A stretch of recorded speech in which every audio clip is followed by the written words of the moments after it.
سلام تنا تقبلوا فنونا مكتال تركبوا زخركم تعذبتنا خميت وعلون لو محاموس 10 سلسته مقابيت فرق مع فرنسا دالو هاجراون زيناتات حيزلكم قريب زلو خادي بعبدي مكتالكم بخبرنا عدمكم فلما ارس زينا ابزو باقاش بودكاست رايين بتاجل باب تحت قصر ولالو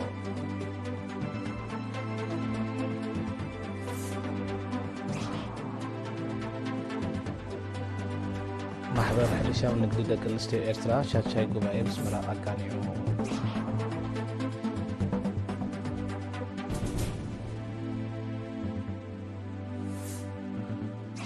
أمنو الزواحي كوتا ترى حبرت السباب عقاب يركب بهلا والرشان معبايز حق يركب تخيلو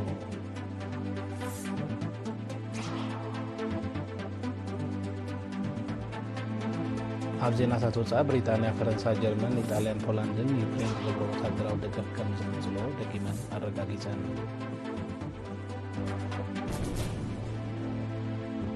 إيروبا حبرتن كنادان نابلع لفريات اتاو أمريكا توساق غرز كم زوصنو أفليتهم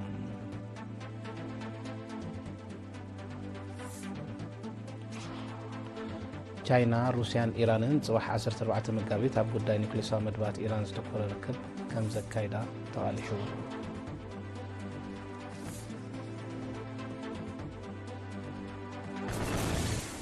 زرزر زينام أبزو باقاش باركان سرايين بتاقرب نمكوزار ستواهدن تفتاتي كايت كم زلو منيستري حرشا حبيرو كابز بارك باتنايت منيستري زبزحان حابريتا ملكة زبزاب تداليلو أبراهام عند مريم كوربويلو أبركت زبلان وزوباتات قاش باركاس ترأي أنبت أقرب أبلع لزرعتن أقرابن زدقس قدقات كيورده بحيال تساتفون سوتمو وهادن كيلاتات حرشا هزبن حيلتات مكلخالن أبتحتكو تطريقاتو كمزلو منيسر حرشا حبيروم اتكاب سودان استبقس أنبت أقرب أمنو زوباتات كركبت فورتوساوا دقان تسنين لعور زرقحي خمزنبرو أبتش أنفر حرشا زوبا قاش باركا أو وهادو وفر مكلخال أنبتا أتو تسفازقي مزولو أفليتوم اتعسلز بزح بليتي سلزنقساقس وخل كوللاتات بمكياد عتب ناي مقصار نتفتات كم تخايده اتو تسفازقي بتوساخي ابريهم بستخايده وهود وفر حزبي سراويتن كيلاتات حرشان زاغيت ابن اوزوباتات كركبت ام 232 هكتار ابن اوزوبا فورتوساوا اب 386 هكتار ابن اوزوبا تسني دما اب 32 هكتار بتقلالا اب 550 هكتار تزرغيحو زنبر انبت اقرب اب تحت قصصر كم زاتوه اتسرح دما غنا يقصل كم زلون افليطوم أنبت أقرب أب عبيت أقرب قبوتاتن شنجروتاتن سلسفر نمقصارو حيال قلبتا وسرح كم زتقلب زحبر أوتو تسفازجي كينوت بكيلاتات زكايت كوللاتات حرستو تريو أنبت أم زعزبو بقصبت أبطقوم نابزر كبيت صحفة حرشا ويمن محدار كحبرو تلابيوم أبز حالف عامت أب 14 أوزوباتات تزرقي حزن برا كبكبتا جنا قدم من فارو عوتنا مقصار نتفتات كم تخايدلو زكريوم كابز مسرت 22 عامتات أوزير زلو محبر حرشا ونقدي دك نستي إرترا شاي قبائي بسمراك أني إلو كيليرينا دانيال ولدون زدالو زبزاب مكايل حدقو كوربايو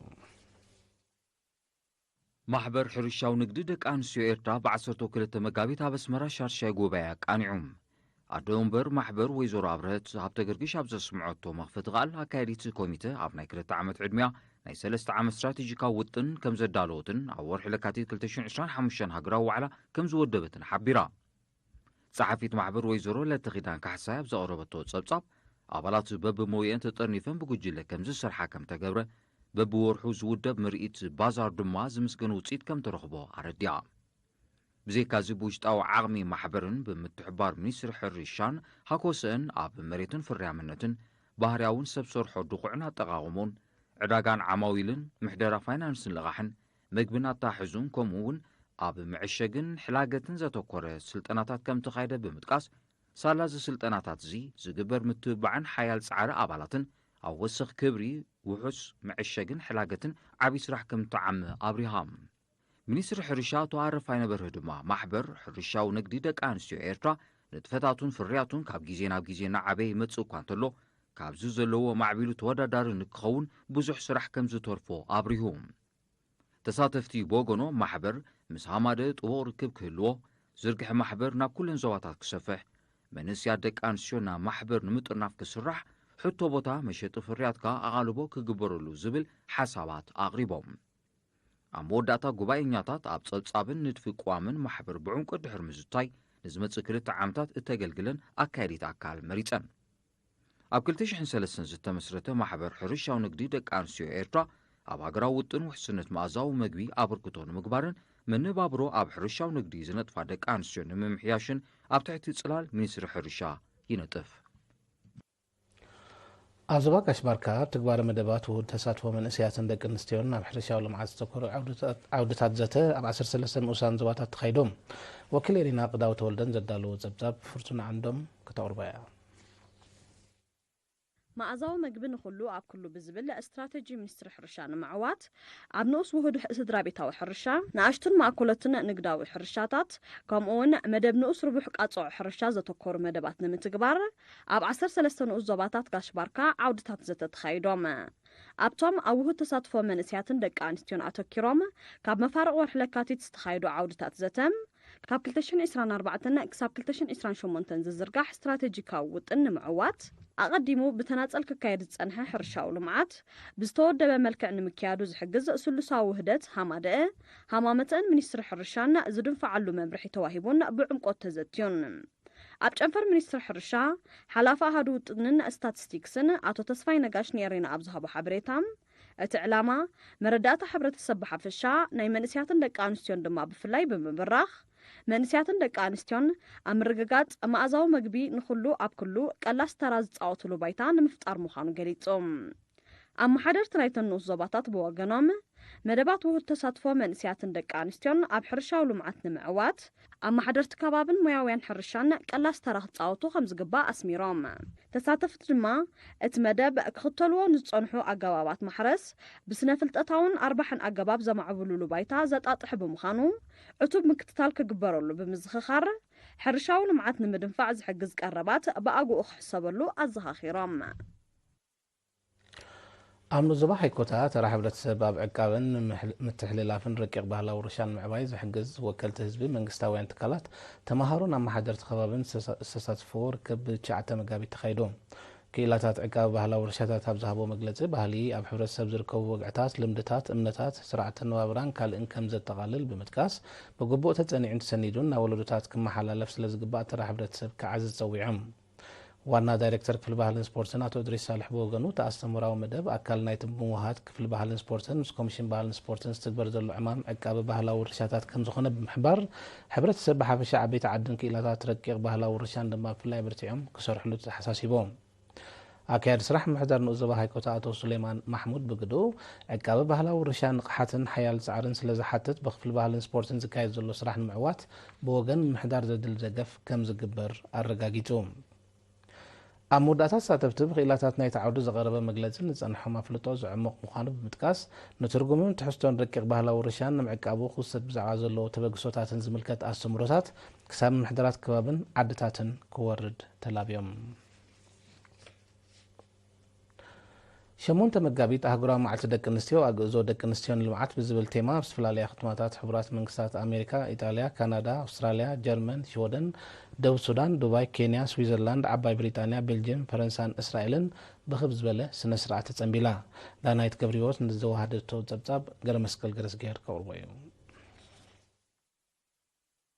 8 መጋቢት ኣህጉራዊ መዓልቲ ደቂ ኣንስትዮ ኣግዕዞ ደቂ ኣንስትዮ ንልምዓት ብዝብል ቴማ ኣብ ዝተፈላለያ ከተማታት ሕቡራት መንግስታት ኣሜሪካ ኢጣልያ ካናዳ ኣውስትራልያ ጀርመን ሽወደን ደቡብ ሱዳን ዱባይ ኬንያ ስዊዘርላንድ ዓባይ ብሪጣንያ ቤልጅየም ፈረንሳን እስራኤልን ብክብ ዝበለ ስነ ስርዓት ተጸንቢላ ኣብ ኮሎምበስን ቺካጎን ሕቡራት መንግስታት ኣሜሪካ ብዝተኻየደ ብተሳትፎ መንእሰያት ሕድርን መንእሰያት ህዝባዊ ግንባር ንዲሞክራስን ፍትሕን ዝማዕረገን ብባህላዊ መሰናድኦታት ዝደመቐን በዓል ክካየድ እንከሎ ኣብ ካናዳ ከተማታት ኦታዋ ቶሮንቶ ካልጋሪ ኤድመንተንን ዊኒፔግን ኣብ ዝተወደበ ተመሳሳሊ ጽምብል ድማ ፕሮጀክት መሰልጠኒ ማእከል ደቂ ኣንስትዮ ዓዲ ኋላ ንምዝዛም ንተሳትፎ ኩሉ ዜጋ ክዓዝዝ መተሓሳሰቢ ቀሪቦ እዚ ከምዚ ኢሉ እንከሎ ኣብ ኣውስትራልያ ኣብ ከተማታት ሜልበርንን ብሪዝበንን ኣብ ናይሮቢ ኬንያን ጆባ ደቡብ ሱዳንን እውን እታ ዕለት ብዝተፈላለየ መሰናድኦታት ብክብ ዝበለ ኣገባብ ከም ዝተጸንበለት ካብቲ ቦታ ዝበፅሐና ሓበሬታ ኣፍሊጦ ካብ ኤምባሲ ኤርትራ ኣብ ጀርመንን ብመሰረት ዝበፅሐና ሓበሬታ ኣብ ከተማታት በርሊን ፍራንክፈርት፣ ፉልዳ፣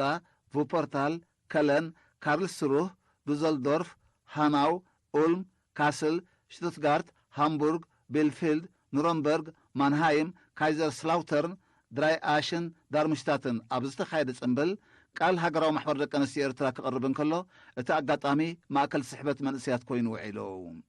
ኣብ ኢጣልያ ድማ ኣህጉራዊ መዓልቲ ደቂ ኣንስትዮ ኣብ 14 ከተማታት ማለት ሮማ፣ እብሩዞ፣ ባሪ፣ ቦሎኛ፣ ካታንያ፣ ፍሬንዜ፣ ጆኖቫ፣ ሚላኖ፣ ናፖሊ፣ ፓሌርሞ፣ ፓርማ፣ ፓዶቫ፣ ፒዛን ቬሮናን ብ9 መጋቢት ብዓብዪ ድምቀት ተጸንቢላ። ብተወሳኺ ኣብ ሽወደን ከተማታት ስቶክሆልም፣ ዮቶበሪ፣ ሮብሩ፣ ዮንሾልፒንግ፣ ስኪልስቱና፣ ሄርኖስሃንድ፣ ስካራ፣ ኡምዮ፣ ሸልፍትዮ፣ ስቱርሹን፣ ሰንደስቫል፣ ሁንዱክስቫ፣ ያብሌ፣ ኦቪክ፣ ሉልዮ፣ ፍሌንካተርኖልም፣ ሉንድ፣ ሄንስቦሪ፣ ሄንስሆልም፣ ስሞላንድ፣ ቨርሎፔ፣ ኒሾፒንግን ቬስትሮስን 8 መጋቢት ኣብ ገዞ ደቂ ኣንስትዮን ልምዓት ብዝብል ቴማ ብባህላውን ስነ-ጥበባውን መሰናዶታት ደሚቓ። ኣብቲ ኣጋጣሚ ገዲም ኣባል ሃገራዊ ማሕበር ደቂ ኣንስትዮ ኤርትራ ወይዘሮ ርሻን ኣረጋይ ብምኽንያት ዝኽሪ መበል 50 ቃል ኪዳኖም ብስማን ብስም በዓል ቤታ ፕሮፌሰር እምባየ ስመሮምን ንፕሮጀክታት ሃገራዊ ማሕበር ደቂ ኣንስትዮ ኤርትራ ዝውዕል 50,000 ክሮነር ወፍያ። ኤርትራውያን ነበርቲ ስዊዘርላንድ ብወገኖም ኣስታት 950 ደቂ ኣንስትዮን ካልኦት ዕድማትን ኣብ ዝተረኽብሉ ኣብ ከተማ ሞንትሮ ብድምቀት ጸንቢሎምዋ። ኣብቲ ኣጋጣሚ ንንጡፍ ተሳትፎን ኣበርክቶን ኤርትራዊት ጓል ኣንስተይቲ ኣብ ልምዓት ሃገር ዝገልጽ መሰናዶታት ቀሪቡ ነይሩ። ብኻልእ ወገን ድማ ኤርትራውያን ነበርቲ ዓባይ ብሪጣንያ ካብ ከተማታት ለንደን፣ በርሚንግሃም፣ ሺፊልድ፣ ኮቨንትሪ፣ ኖቲንግሃም፣ ኒውካስል፣ ሊድስ፣ ሌስተር፣ ግላስጎ፣ ሚድልስብሮ፣ ሊቨርፑል፣ ብራይተን፣ ሳውዝሃምፕቶን፣ ማንቸስተር፣ ብሪስቶልን ካርዲፍን ብምትእኻብ ን8 መጋቢት ንቕያን ጅግነትን ኤርትራውያን ደቂ ኣንስትዮ ብዝገልጽ መደባት ኣኽቢሮማ። ኣብ ቤልጅየም ከተማታት ብራስልስን ኣንትወርፐን ኣህጉራዊ መዓልቲ ደቂ ኣንስትዮ ብክል ዝበለ ድምቀት ክትጽበል እንከላ ኤርትራውያን ነበርቲ ፈረንሳ፣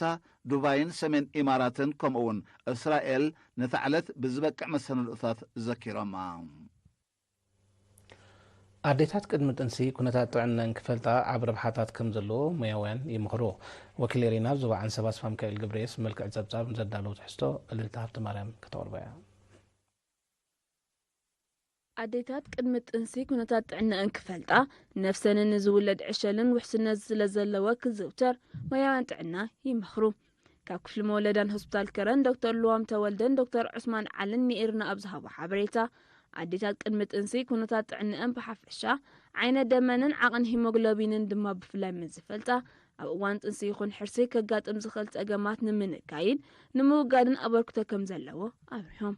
ኣብ እዋኖም ምክትታል ዘይምግባር ዝተኣዘዘልካ መድሃኒት ብሓፈሻ ኣብ ምምዕባል ኣካላት ዕሸልን ኣደን ኣበርክቶ ዘለዎ ኣይረን ድማ ብፍላይ ዘይምውሳድ፣ ግቡእ ኣደቓቕሳ ዘይምኽታልን እኹል መኣዛ ዘለዎ ምግብታት ዘይምውሳድን ካብቶም ኣብ ነፍሰ ጾራት ብተደጋጋሚ ዝረኣዩ ጌጋታት ምዃኑ ብምግላጽ ሕብረተሰብ ክንቕሓሎም ኣዘኻኺሮም። ኣብ እዋን ጥንሲ ከም ልምዲ ብነፍሰ ጾራት ዝዝውተርን ዘጊድ ግቡእ ሕክምናዊ መጽናዕቲ ዘይተገብረሉን ጥሽ ብፍላይ ኣብተን ቀዳሞት 4 ኣዋርሕ ናይ ምንጻል ጥንሲ ተኽእሎ ዝዕቢ ብምዃኑ እንተዘይግበር ከም ዝሓይሽ እቶም ክኢላታት ወሲኾም ይመኽሩ። ኣብዚ እዋን እዚ ኣብ ገዛ ምሕራስ ኣዝዩ እናነከይ መጽእ እኳ እንተሎ ናብ ሕክምና ኣብ ግቡእ ግዜ ዘይምምጻእ ከምኡውን ብክንሻብን ካልእን ኣብ ደቂ ኣንስትዮ ዝፍጸም ጎዳኢ ልምድታት ዘስዕቦ ሕልኽላኻት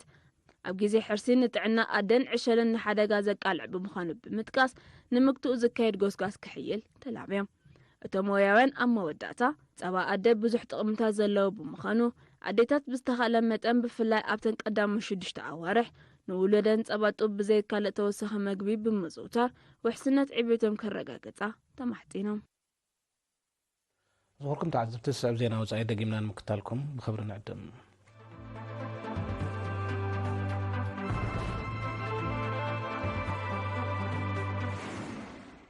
ዜና ወጻኢ ብሪጣንያ፣ ፈረንሳይ፣ ጀርመን፣ ኢጣልያን፣ ፖላንድን ዩክሬን ዝገብሮ ወታደራዊ ደገፍ ብዝለዓለ ከም ዝቕጽሎ ደጊመን ኣረጋጊፀን። እዚ ዝተገልጸ ሚኒስትራት ምክልኻል ተን ሃገራት ትማል 12 መጋቢት ኣብ ፓሪስ ኣብ ዘካይድዎ ዝርርብ እዩ። እቶም ሚኒስትራት ድሕሪ ርክብ ኣብ ዘውፅዎ ሓበራዊ መግለጺ ንዩክሬን ጸጥታዊ ውሕስነት ንምሃብ ዝጭበጥ ስጉምትታት ከም ዝወስዱ ቃል ኣትዮም እቶም ሚኒስትራት ብተወሳኺ ዓቕሚ ምክልኻል ኤውሮጳ ኣብ ውሽጢ መቓን ኤውሮጳ ሕብረትን ኪዳን ሰሜን ኣትላንቲክ ኔቶን ንምድልዳል ተሰማሚዖም ሚኒስተር ምክልኻል ፈረንሳ ሰባስቲያን ለኮሮኑ ድሕሪ ርክብ ኣብ ዝሃቦ ጋዜጣዊ መግለጺ ዓቕሚ ምክልኻል ዩክሬን ምዕባይ ሓደ ካብ ቀዳሞት ውሕስነት ጸጥታ ናይቲ ሃገር ከም ዝኾነ ኣፍሊጡ ሃገራት ኤውሮጳ ነዚ ርክብ ዘካይዳ ኣሜሪካ ደው ኣቢላቶ ዝጸንሐት ወታደራዊ ደገፍን ስለያዊ ሓበሬታን ንዩክሬን ዳግማይ ክጅምሮ ከም እትሰማምዐት ኣብ ዝግለጸሉ ዘሎ እዋን እዩ ኤውሮጳዊ ሕብረት ካብ ዝመጽእ ወርሒ መያዝያ ጀሚሩ ተግባራዊ ዝኸውን ኣብ ልዕሊ ፍርያት እታዊ ኣሜሪካ ናይ 28 ቢልዮን ዶላር ተወሳኺ ቅረጽ ከም ዝወሰነ ኣፍሊጡ ኮሚሽን ኤውሮጳዊ ሕብረት ትማሊ 12 መጋቢት ኣብ ዘውፅኦ መግለጺ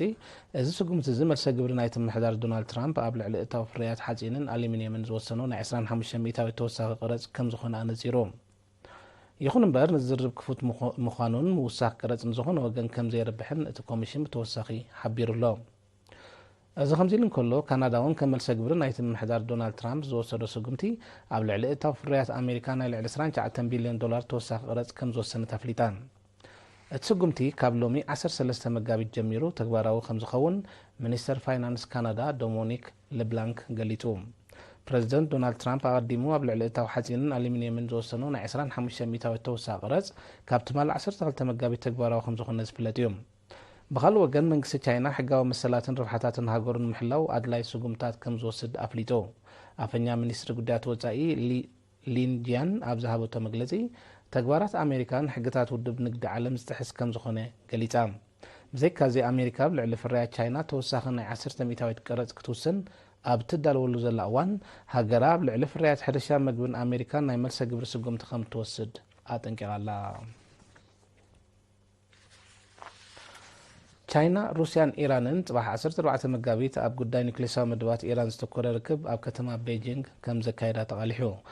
ድሮ ሩስያን ኢራንን ኣብቲ ርክብ ዝሳተፉ ምክትላት ሚኒስትራት ጉዳያት ወጻኢ ከም ዝለኣኻዩ ዝግለጽ ዘሎ እዚ ስሉሳዊ ርክብ ተቖጺሩ ዘሎ ኣሜሪካ ብጉዳይ ኒውክሌሳዊ መደባታ ሓድሽ ስምምዕ ክብጻሕ ኣብ ልዕሊ ኢራን ከቢድ ጸቕጢ ኣብ ተካይደሉ ዘላ እዋን እዩ ኣፈኛ ሚኒስትሪ ጉዳያት ወጻኢ ኢራን ኣብ ዘውፅኦ መግለጺ ትዝርብ ምስ ጉዳይ ኒውክሌሳዊ መድባትን ምልዓል እገዳታትን ኣብ ዝተኣሳሰር ምዕባለታት ዝተኮረ ከም ዝኸውን ኣነጺሩ ኣብ ተመሳሳሊ መዓልቲ እውን ባይቶ ጸጥታ ሕብራት ሃገራት ኣብ ከተማ ኒውዮርክ ብዛዕባ ኒውክሌሳዊ መድባት ኢራን ዕጹው ኣኼባ ከካይድ ምዃኑ ተፈሊጡሎ ኣብ ዝሓለፈ ሰሙን ምክትል ሚኒስተር ጉዳያት ወጻኢ ሩስያ ሰርጌይ ሪያቦኮቭ ምስ ኣምባሳደር ኢራን ኣብ ከተማ ሞስኮ ካዛም ጀላሊ ብጉዳይ ኒውክሌሳዊ መድባት ከም ተዘራረቡ እዩ ዝግለጽ ዘሎ ኩሉ መድያዊ ዝምድናታት ኢራን ሩስያን ቻይናን እናዓበየ ይመጽእ ከም ዘሎ ጸብጻባት ይሕብሩ ዜናታት ንፍጻም ኣርእስታት ዜና ክደግመልኩም ኣብ ዞባ ጋሽባርካ ዝተራእየ አንበጣ ገረብ ኣብ ትሕቲ ቁጽር ይውዕል ኣሎ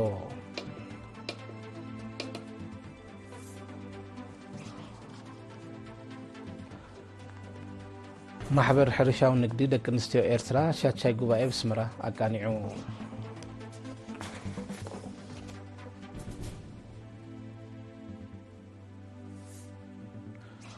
ኣብ ንዞባ ሃይኮታ ተራ ሕብረተሰብ ኣብ ዕቃቢ ረቂቕ ባህላዊ ውርሻን ምዕባይ ዝሕግዝ ርክብ ተኻይዱ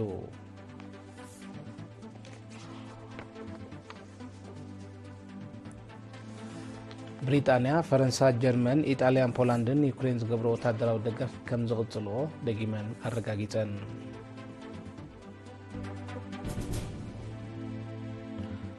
ኤውሮጳዊ ሕብረትን ካናዳን ኣብ ልዕሊ ፍርያት እታዊ ኣሜሪካ ተወሳኺ ቅረጽ ከም ዝወሰኑ ኣፍሊጦም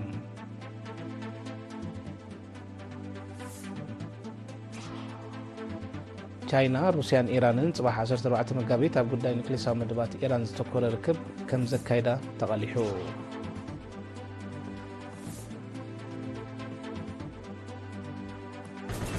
ባርከ ዝኾንኩም ዝዓዘብቲ ሓፈሻዊ ዜናታት ኣብ ተዛዚሙሎ ስለምክታልኩም ንመስግን ምስ ተረፉ መድባትና ንሓድገኩም ብወገንና ብሩህ መዓልቲ